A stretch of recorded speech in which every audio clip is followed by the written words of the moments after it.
So I'm making a cake for Thanksgiving. I do this every year. It usually looks different every year because I keep trying to improve on my decorating skills. But since I only do it once a year, I'm kind of lacking there in that department. The recipe is the same and it's a basic recipe, but it's really good. Everybody likes it. And especially my brother-in-law, Kim, who looks forward to it every year. This year we got involved in some texts and I said, well, I'm not going to make it this year. I'm going to buy it from the store.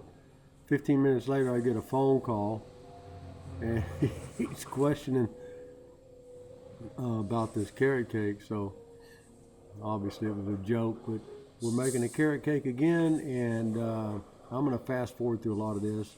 I'll put the recipe at the end, or I'll put it in the description down below. And the noise you hear in the background is a stump grinder across the street.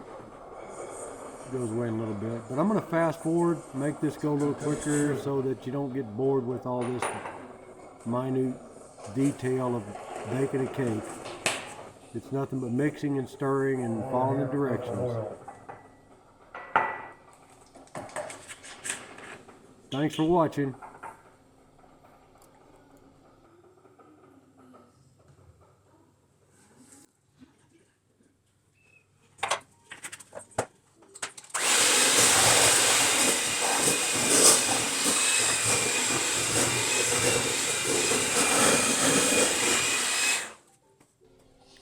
If you notice here, this is a mistake, is breaking your egg into the mix.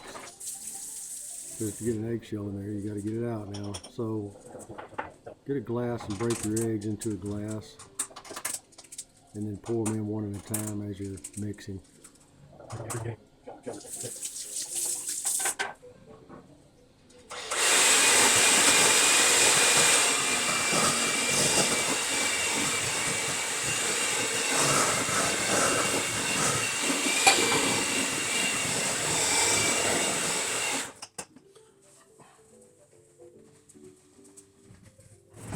Dry stuff here. So I get a cup of flour.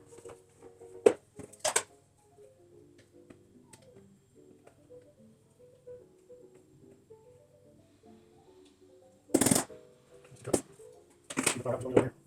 So I get 2 teaspoons or so.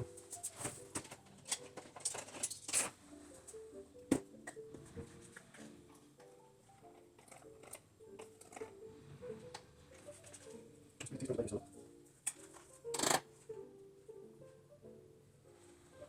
2 teaspoons of baking powder.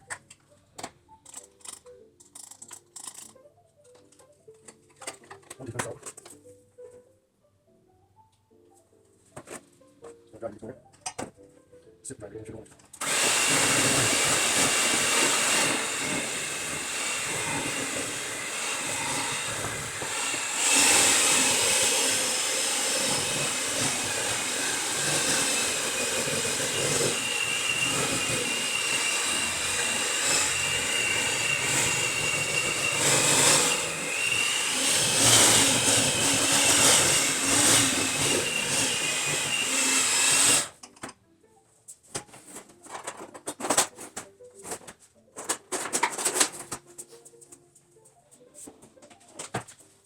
Carrots.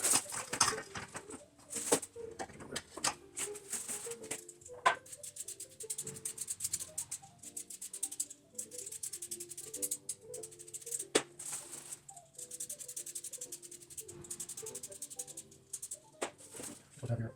3 cups. Let's take 1. Now here I'm going to be grating these carrots. Right now I'm scraping off the outside skin with a little potato peeler, and then I cut off the raw ends so I can have a nice clean carrot. But I start grating it with a manual grater, which is just by chance that's the grater that we've had for all these years. And I would do that into a big orange bowl that she had. I would manually grate all those carrots like that, and then I'm like, okay, well, I'm making a mess. I better do it in this little bowl. And then I realized, hey man, I've got this food processor she got a while ago, and I processed the carrots in there, and and mixed them up and put them in here. So that's a whole lot faster. And then I really messed up on the camera here because I'm not showing the whole thing, but what we're doing is taking a stick of butter and rubbing it around the entire pan. And what you do is take flour, put a little bit of flour in there, and bump it around with the palm of your hand and get that pan nice and coated with a dusting of flour. And this is not a self-rising flour, it's just an all-purpose flour. Get that rubbed around all over the pan, get it around the rim, that way the flour will stick everywhere. If you try to do this with oil, it would be splotchy, it wouldn't stick very well. We found that butter worked the best because it just sticks all over 100% of the pan. And I'm really sorry I didn't notice that I had the camera zoom, I guess what you'd call it, but you kind of get the idea here what I'm doing. I'm bumping the flour around, making sure that it covers all the pan, and just take the excess and dump it into the next pan that you're going to be using, and then when you're done, the rest of it just goes in the trash. Then just even out. Well, it's a 3-layer cake, so just even out, kind of balance it out in each pan where your cake levels are going to be about even.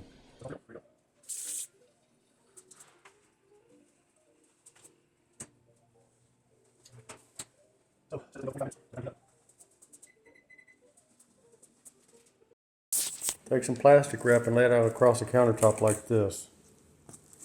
Because what you want to do is you want to get it wrapped up so the air doesn't dry it all out. You take the pan, this is out of the oven, it's cooled off a little bit. Take a little plastic, something plastic, because you don't want to scratch your pan. Go all the way around it. Kind of hard to do holding the phone. Go all the way around and make sure you break all the edges off.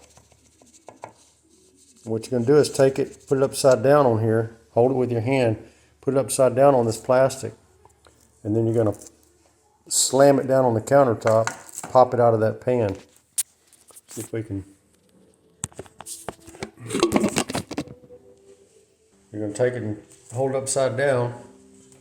You don't want it to flop out of there on its own. You just take it, lift it up. Well, that one actually popped out. Sometimes you have to slam it down on the countertop to get it out of there. And that's it. So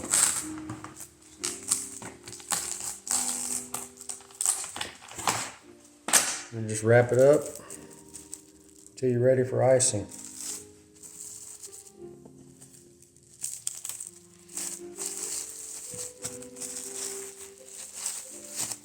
You put this in the refrigerator. Once it cools down a little bit more, I'll put it in the refrigerator, and then we'll be ready to put our crumb coat on there. I'm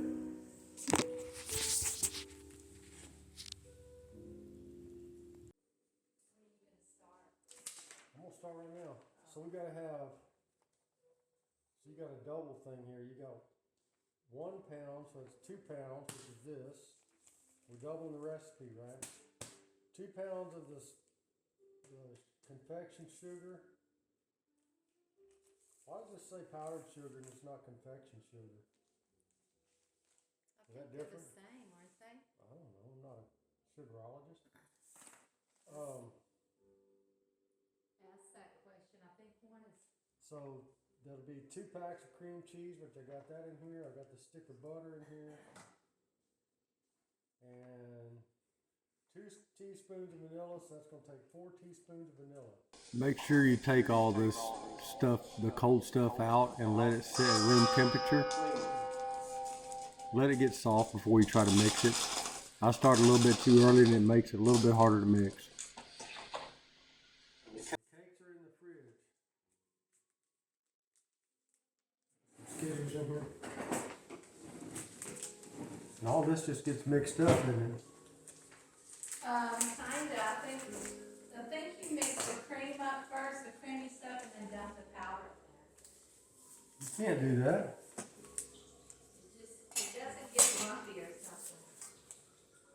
The instructions say combine the ingredients and beat until the mixture is spreading consistency. So I'm just going to do it. Maybe I'll put a little bit and then start with it and go a little bit more.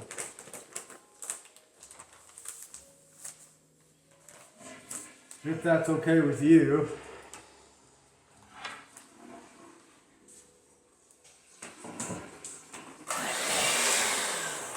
This is a problem here.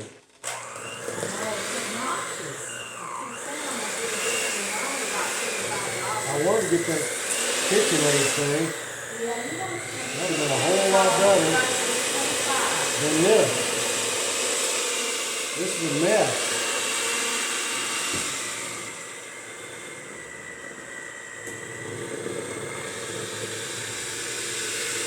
It'd be a whole lot quicker.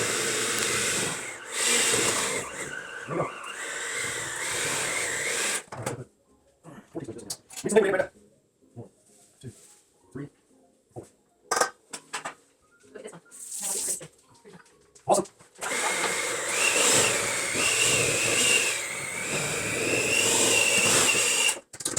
Nice. Looks nice. Looking good.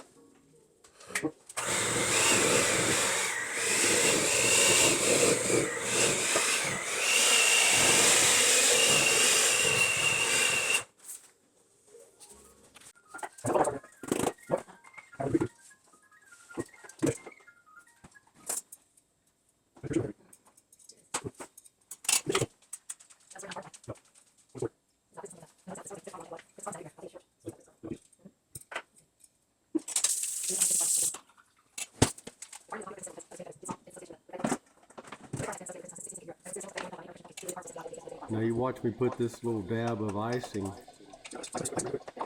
What it does, it keeps the little cake circle from spinning when you're decorating your cake. It acts like a little glue.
So that's the end of the crumb coat, and basically that means that you have done a thin coat.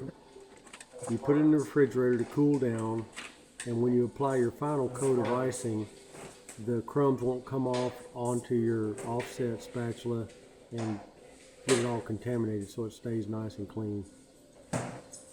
And I learned this from watching other bakers and cake finishers online. Brenda, do you remember how we got started doing the cake? How'd we get started doing the cake? How did we get started doing the cake? With me doing the cake. Oh, I guess I didn't want to do it anymore, so I passed it on to you. Well, you started telling me to grate the carrots. Yeah. You asked me to grate the carrots, so I started grating the carrots. Right? Then what? Then you started doing the icing, Then I started icing. Then what? and then you started doing everything. No, the pans. Remember the cake was sticking? Yes. What it was happened a then? whole circle jerk of problems. Yeah. But I did it for years, and then I passed the torch to you because you have more patience. And I get to do all this fun stuff. Decorating the house. Well, it looks good so far. Look at all this. Look at your table over here. And then your front porch. It's a process. We haven't got the tree up yet, but you got all this done over here on the table. Is the table finished? No, there's still a few little things that need to go out. Couple of knickknacks and paddywhacks. Yes. Got your cardinal. Where's your other cardinal at? I only had one, the other one was on like a little stand-up thing. Well, I'm about ready to do the finish coat on it. On the cake. See how that goes. So it's been in the refrigerator for a while. And the reason you put it in the refrigerator is you want to get this icing to where it's not gonna contaminate. Decorating a cake is not my forte. It's an art.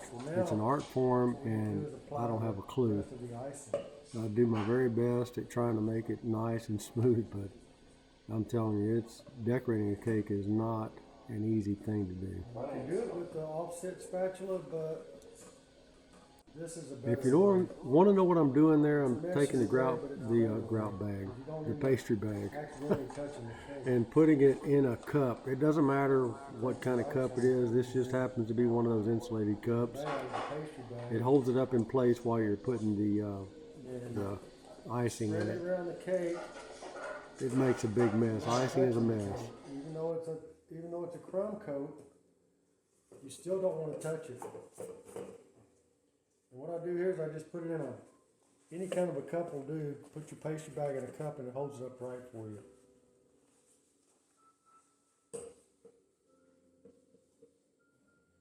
And squeeze it all down to the bottom. It's a mess, but it's worth it. It's worth it in the end. All you gotta do is wash your hands. Whoopity do. Okay. So start with the top. Just do a thin coat all the way around.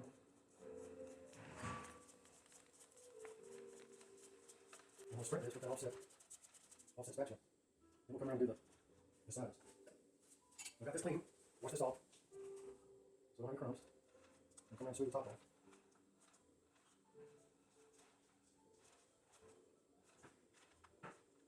Now this is a carrot cake, right, Brenda? And we're going to have pecans on it, so it doesn't have to be perfect, but you want to get started off pretty good because we're going to decorate it with some pecans. Now we're going to go around the side, put the icing on the side.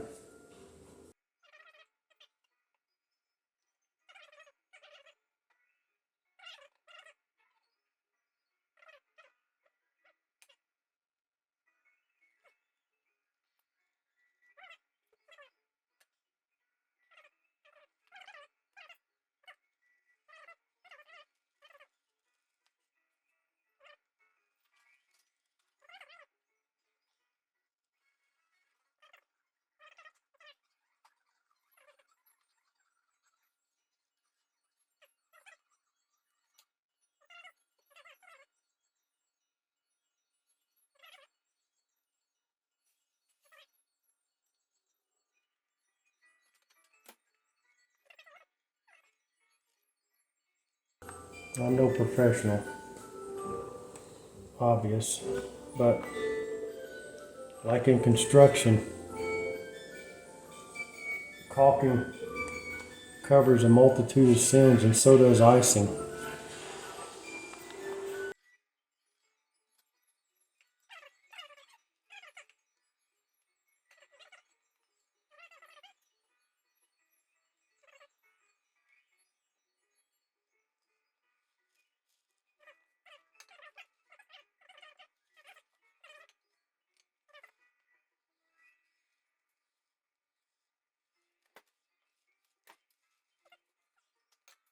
And what you don't want to do is keep working it if you're uncomfortable with it. So put it in the refrigerator, let it chill down, and then you can work on the rough edges a little better and not just keep smearing your mess. Well, Brenda, this is where I struggle trying to get this just so.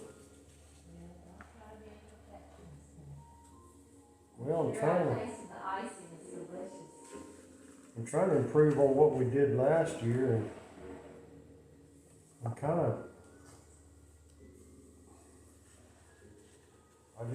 I'm not good at the finishing part here. You know, you're trying to be a perfectionist. Basic is best. Keep it basic. Well, I'm gonna fill in some of the little holes here, and then I guess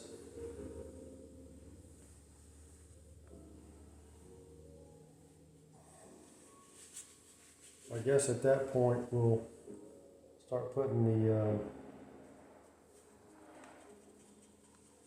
pecans on it.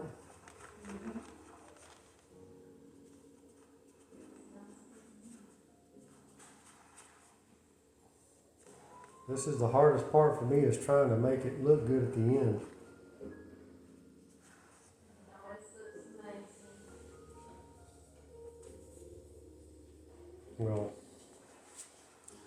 yeah, but you're kind of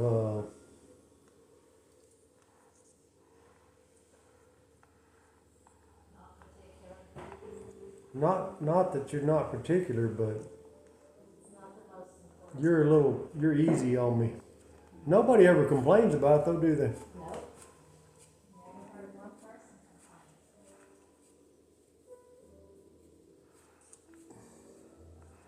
It always tastes good no matter how it looks. I'm not a professional cake decorator anyway, so what do people expect, huh? This tool is called a cake scraper. And if you hold it up as level as you possibly can, or perpendicular as you possibly can to the cake, you can get a good square edge on it and square the bottom of that cake where that cardboard cake circle is. The cardboard cake circle, it transfers the cake over from the little turntable to the final, what do you call it, the cake pan? I don't know what you call that. I'm not a bakerologist, so some of the stuff I'm talking about, I may not. That's as good as I can get it. It may not make sense to you, but as far as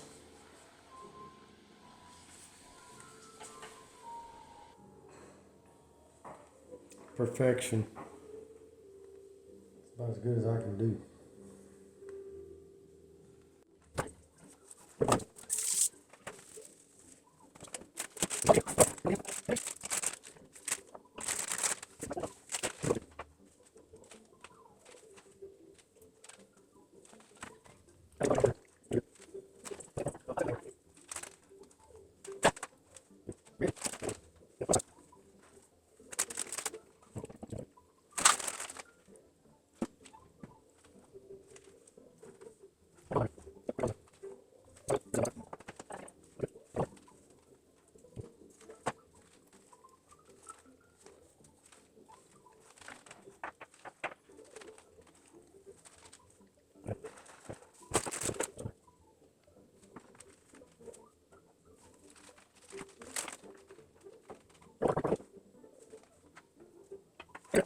What do you think, Brenda?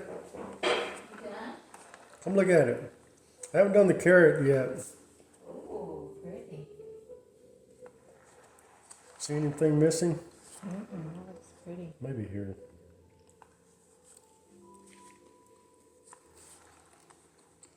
I love it. I want to take the sprinkles and go around in here. What kind of sprinkle? The pecans. I'm going to chop them up a little more. And I'm going to sprinkle the little sprinkles in here. What do you think about that? Mm-hmm. Make it look good on top. Look good. What we're going to do that is we're going to take the ones that are broken already and we're going to pour them in here. We're going to give them a whacking.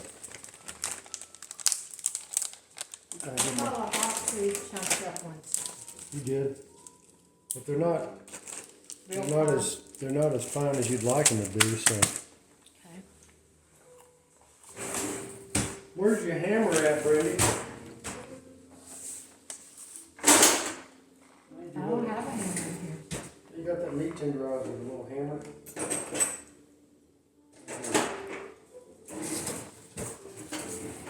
The hammer. The hammer.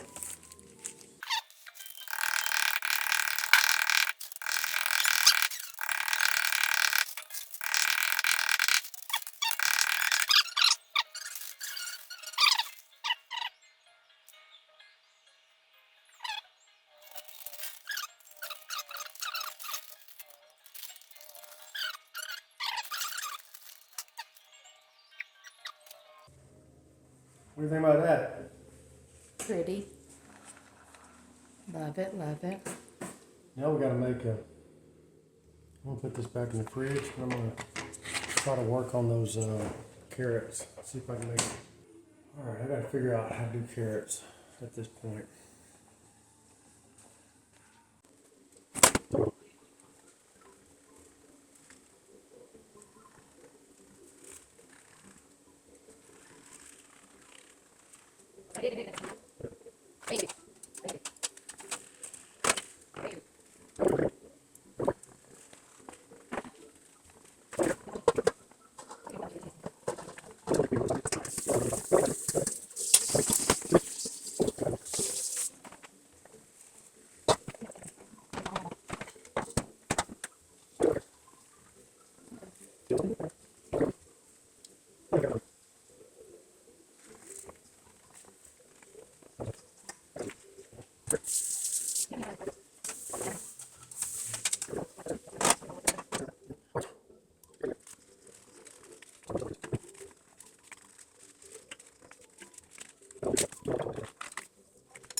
Now what I'm doing is trying to make carrots that I can stick on the cake, and these are supposed to be the leaves from the carrots.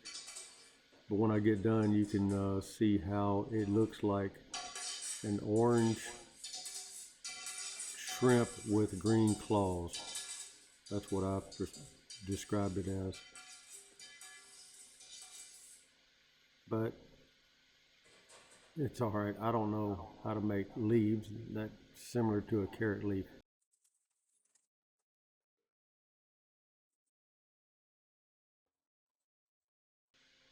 All I did here was put the round tip on there and just squiggle back and forth what might look like a carrot.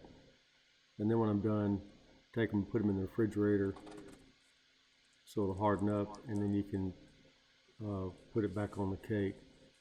What's important to note here is take the spatula and chill it as well, because when you try to get those off of wax paper with a warm spatula, it's going to start getting soft on you real quick.